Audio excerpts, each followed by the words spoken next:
Então, retornando ao magnetismo à distância, nessa nossa segunda parte do capítulo 7º. Bom, é interessante, então, nós estabelecermos o dia e o horário para a sintonia.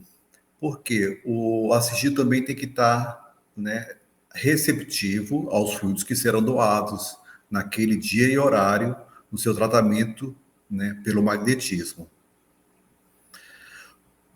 É interessante termos o cuidado de não fazermos a doação sem falarmos com ele. Podemos fazer? Podemos fazer. Mas lembrando que há um relaxamento, há às vezes até pessoas se desprendem do corpo, né? O seu perispírito, seu espírito se desprende do corpo na sessão do magnetismo. Então, se ela estiver dirigindo ou operando máquinas, ou quem sabe mexendo com facas ou ferramentas cortantes, isso pode causar um grave acidente à pessoa. Então, ao fazermos o atendimento à distância, deve-se estabelecer o dia e horário para que o assistido esteja também ali disponível, pode ser deitado, pode ser sentado, né? Mas relaxado o suficiente para receber os fluidos que serão doados. A necessidade do endereço exato também, né, para que o magnetizador, então, se desdobre e entre, né, e se dirija, digamos, desprendido do corpo até aquele local para auxiliar o irmão. Né? Ideal uma conexão mais refinada entre o doador e o receptor, a interação. Né? Aquela relação magnética, é interessante que já haja, né, sido efetuada em outra oportunidade. Né? Não adianta muito nós não termos nenhuma afinidade ou, às vezes, não conhecermos. Quer dizer, adianta, né? Mas seria muito mais eficaz de que haja uma interação, né, entre o doador, o magnetizador e o assistido, ao receber esses fluidos. Para tanto, é necessário que essa sintonia seja uma sintonia mais apurada. Né? O magnetizador, então, faz a oração, faz o envio intencional da carga fluídica, com a usinagem e o foco correspondente. Lembrando que no magnetismo à distância não é necessário os movimentos, né?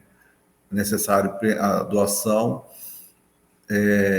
Como experiência própria, eu falo aqui que quando faço magnetismo à distância, eu faço os movimentos não no meu corpo físico, mas no meu corpo, né, o perispírito que se deslocou até aquele local.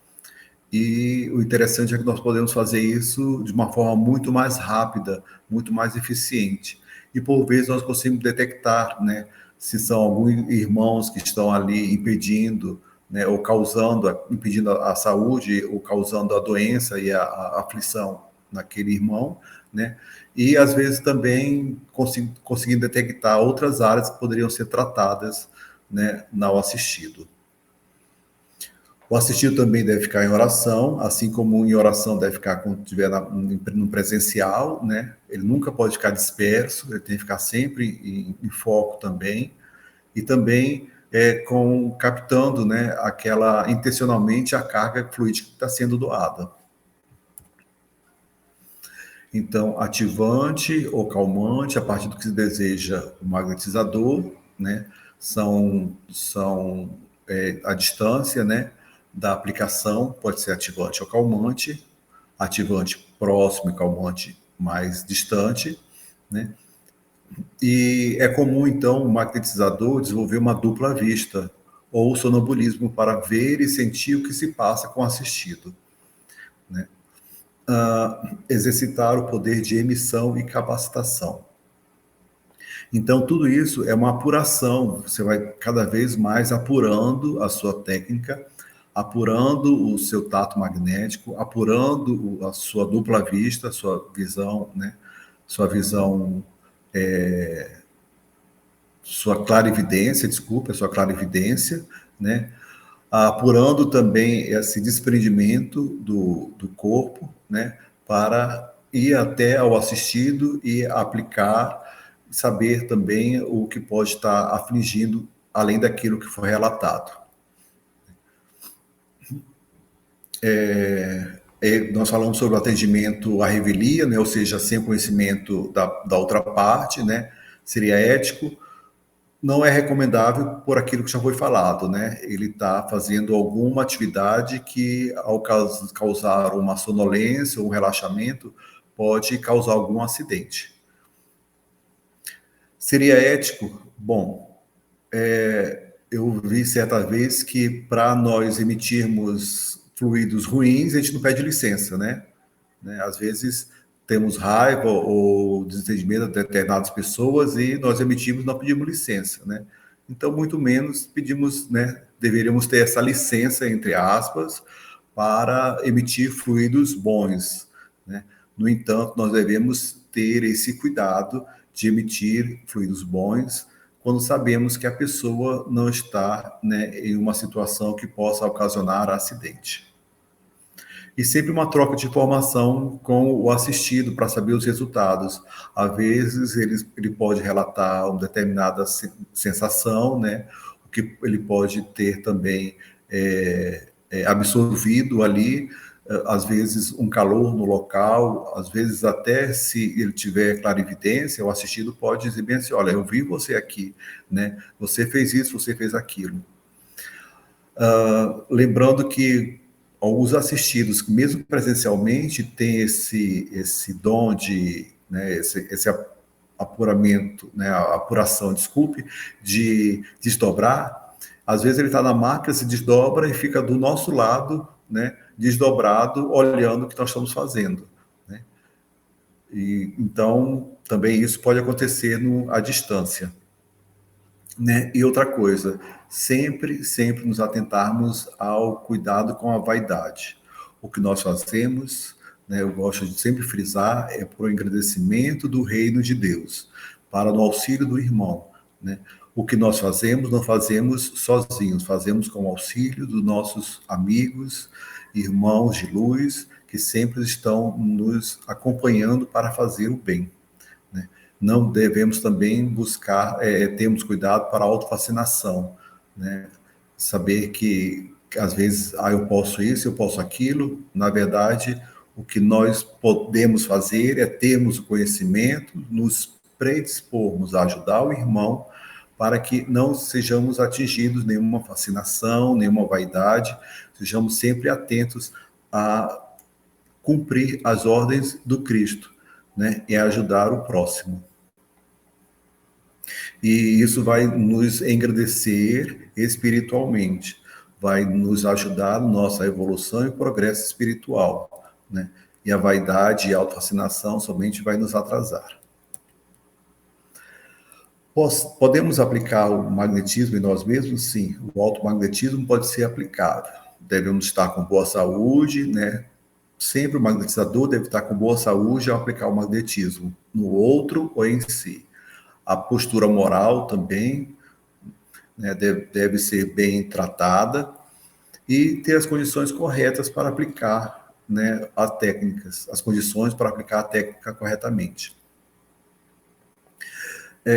Determinados pontos, às vezes, nós não conseguimos atingir, né? Digamos, eu pretendo, então, fazer uma imposição, ou melhor, uma dispersão, né, transversal, né, ou cruzada no humeral, que fica aqui nas minhas costas. Né?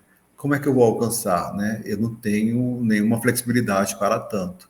Então, eu posso aplicar o magnetismo à distância em mim mesmo, né? Me projetando para as minhas costas e aí fazendo o magnetismo, né, da dispersão no meu humeral, nas minhas costas, e tratar esse ponto que no meu corpo eu não conseguiria fazer.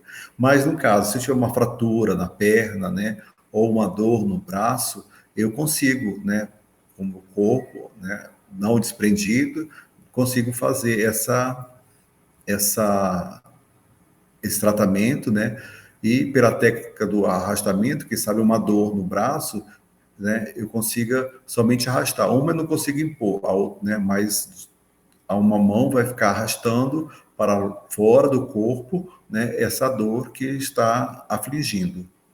Agora, se for numa perna, eu consigo impor a mão, né, e com a outra arrastar para fora do meu corpo aquela dor, né, aquela situação. Ou mesmo se for uma fratura que é necessário uma solidificação, né, ali no local, nós podemos então impor as mãos, né, e com a criação fluídica pensar, né, e focar e ordenar os fluidos para que eles incorporem-se no osso, né, na fratura, auxiliando então na cicatrização. Bom, como eu havia falado, né, o magnetismo apenas é uma porta de entrada para esse vasto universo. Devemos ter alguns desafios, né? Alguns desafios devemos ter sempre constantemente em nossas, né, na busca de novos conhecimentos. Podemos lembrar que o magnetismo não é uma ciência fechada, é uma ciência em desenvolvimento. Podemos lembrar também que o magnetismo também pode absorver de outras escolas, né? Escola da medicina chinesa, escola da acupuntura, escola do reiki, escola da imposição de mãos, né? De outras religiões ou de outras doutrinas, né? Escola da cura prânica também. Todos esses, né, a gente consegue fazer a conjugação de algumas técnicas dessas outras escolas para o magnetismo. E também a conjugação das técnicas do próprio magnetismo, né? Eu posso aplicar, então, quem sabe, um arrastamento, né, de uma dor, usando a imposição de mãos com uma mão, o arrastamento com a outra e a dispersão com o sopro frio, né? São 3 técnicas aplicadas em um mesmo momento para o alívio da dor do paciente. Lembrando os avanços tecnológicos também da área da saúde.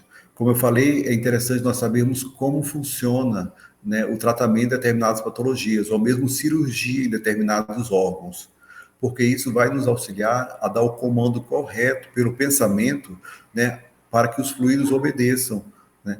Eu vou fazer uma cirurgia de retirada de próstata ou de hemorroida, né, no paciente. Como é que eu vou fazer? Como é que eu vou proceder? Como é que deve agir os meus fluidos naquele local, naquele momento?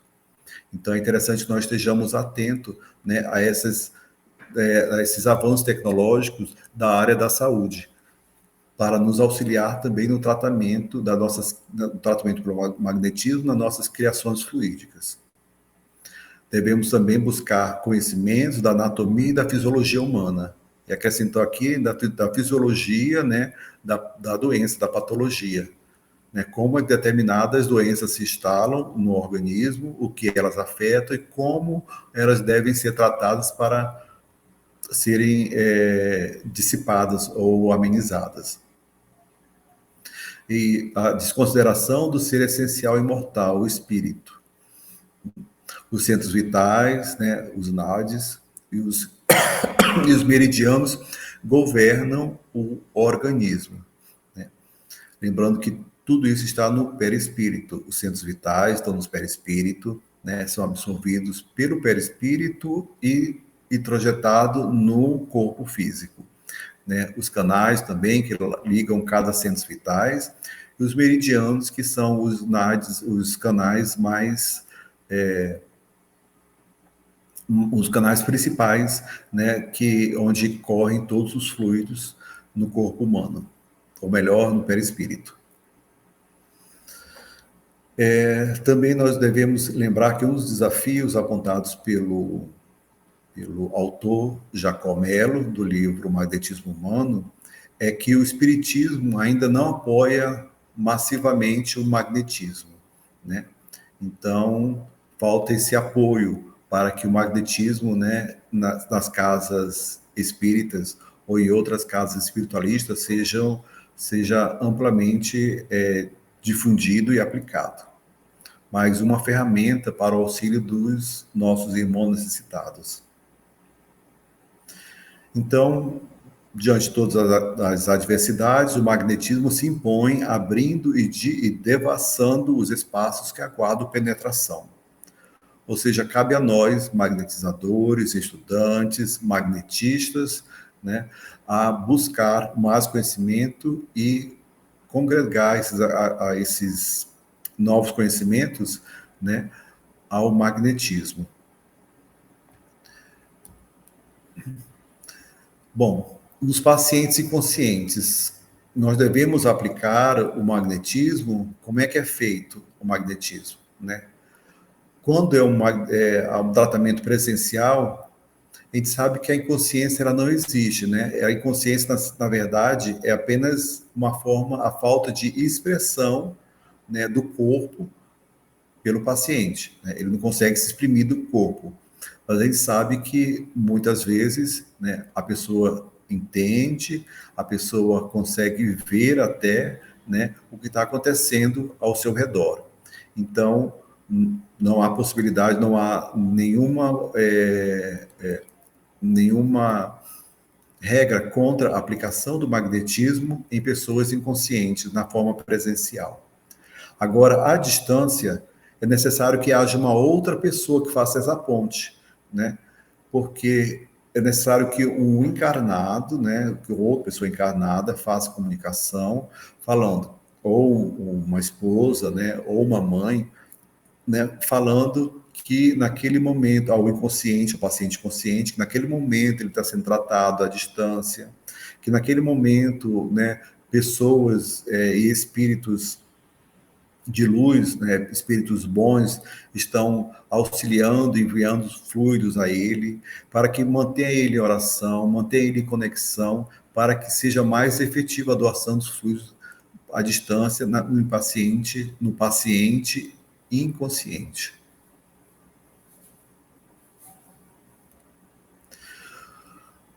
Agora, lembrando que sempre, né, o magnetizador, né, mesmo com a pessoa inconsciente e de forma presencial, ele deve se apresentar, né? Como havia falado, em que pese a pessoa não conseguir se expressar, o magnetizador ele deve, aliás, né, se apresentar e falar por que veio, o que está fazendo ali, né, e tentar auxiliá-lo e orientar o paciente, mesmo inconsciente, né, a bem proceder naquele momento de recepção dos fluidos que serão doados.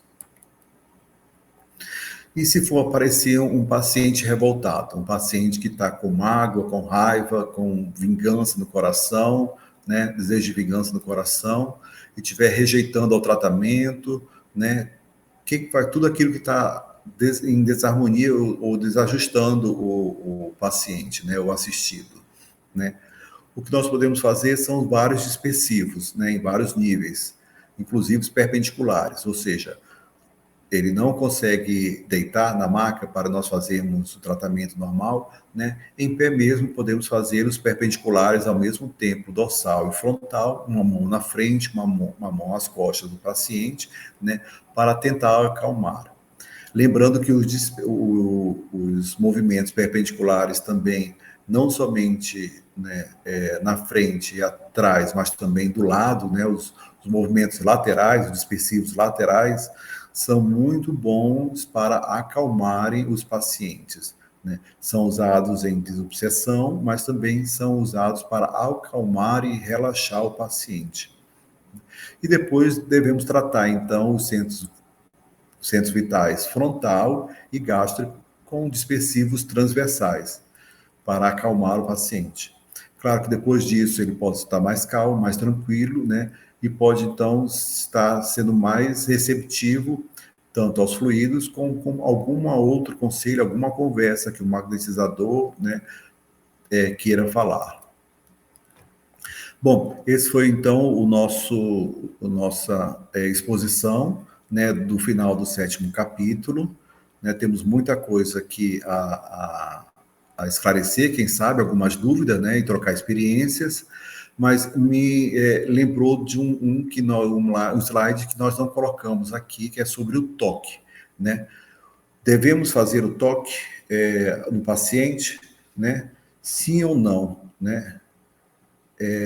O toque deve ser sempre visto com muito cuidado, principalmente em pacientes de sexos opostos, né? Isso pode ser tratado como um assédio. Então, o ideal é sempre que, se houver um toque, sejam pacientes, né, do mesmo sexo ou que tenham mais intimidades, né, que são amigos de outras datas, né, para que ele possa tocar. Ou mesmo, né, que esteja assistido de outras pessoas e ao tocar, então, conversar com ele, com a pessoa, por que está tocando nela, né? Pode acontecer de que, e o ideal é que não haja o toque, né? Mas se for a necessidade de toque, porque com o toque, com a aproximação, há uma carga fluídica maior a ser doada para o tratamento daquele local, né? Podemos esclarecer, né? Olha, estou tocando no seu ombro, né? Já estou tratando o seu ombro neste momento, e conversando com o paciente, sabendo que ali está sendo tratado, né? Ou mesmo no estômago, né? Tocar no estômago do paciente e falar bem assim, olha, já estou tratando do seu estômago, né? Cedendo, né? Ou doando uma carga fluídica para que ele seja tratado. Então, não é recomendável o toque, mas em alguns casos é necessário. E para que isso haja, né, possa acontecer, não é interessante tomarmos muito cuidado para que não seja, né, interpretado de uma forma errônea. Muito bem, eu vou parar aqui a nossa visualização, compartilhamento, e vamos abrir então para as perguntas, né? Algumas perguntas, uma troca de informações.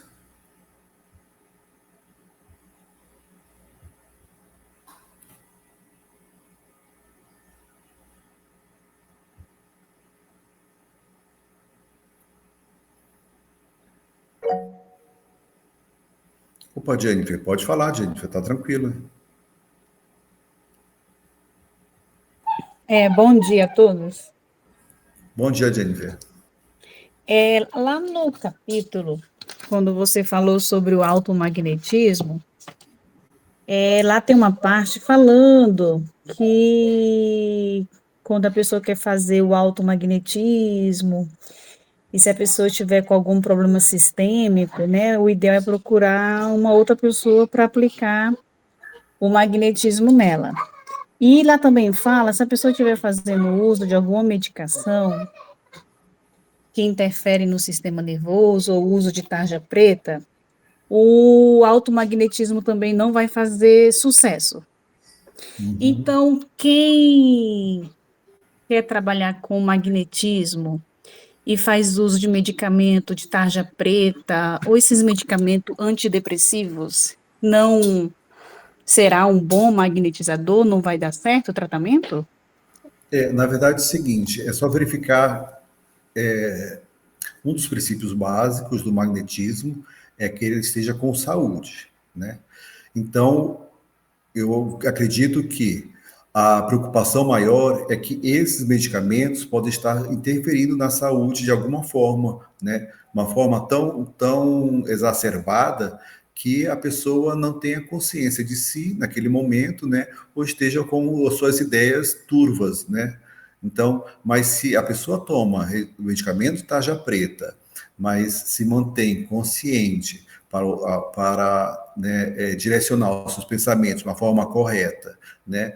Ela não está com o humor, né, desalinhado, né? Eu acredito que ela possa fazer sim. Eu acredito que somente que aqueles medicamentos mais pesados que tiram a pessoa da órbita, digamos assim, né? A pessoa deve estar mais atenta a não praticar o magnetismo. Mas se for um tarja preta que a pessoa use para o seu dia a dia, o seu normal, sua normalidade, eu não vejo por que ela não aplicar. Ela pode aplicar sim. Tudo bem, Jennifer? Ok, obrigado. Nada. Outra pergunta. Sim.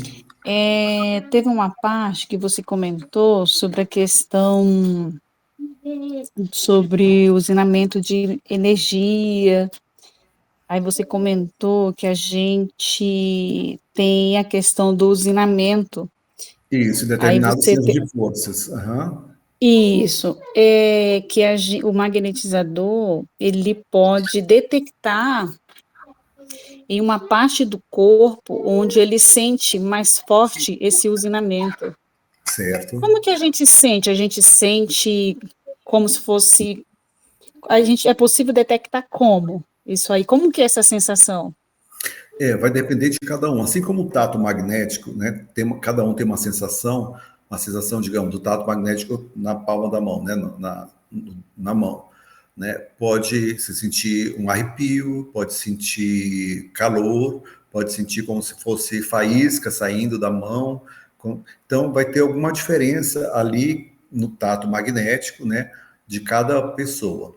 No usinamento vai ser a mesma situação, vai ter uma sensação diferente que a pessoa vai sentir. Vai ser no início? Não, vai demorar muito, vai demorar um pouco, desculpe, vai demorar um pouco. Determinadas pessoas começam o magnetismo sem o tato magnético. É tranquilo isso. Não é necessário ter o tato magnético para poder começar o magnetismo.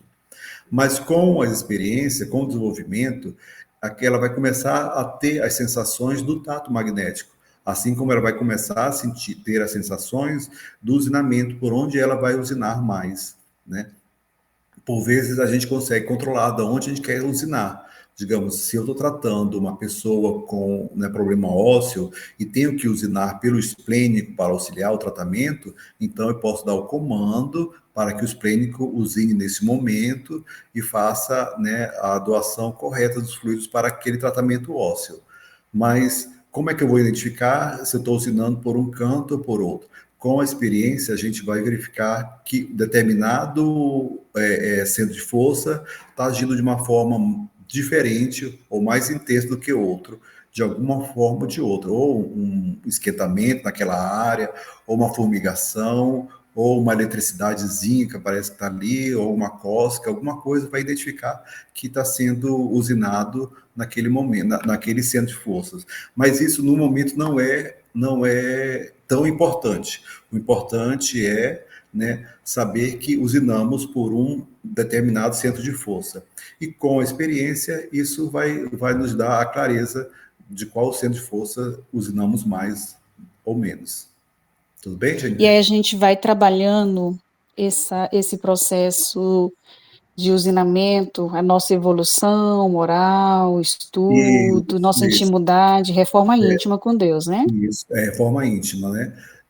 Assim como a mediunidade, né, é um autoconhecimento, o magnetizador também deve ter o autoconhecimento, né? Deve ter, além do autoconhecimento, saber o que é seu, o que não é seu, né? Porque ali vai ter também espíritos bons nos auxiliando, vai ter que também ter a reforma íntima, a reforma moral, para que os fluidos que passem por nós, né, vindo de outros magnetizadores ou vindo dos irmãos, né, de luz que nos. Bom, temos ainda alguns minutos. Oi, Rogério, bom dia. Bom dia, Leite, tudo bem? Tudo bem?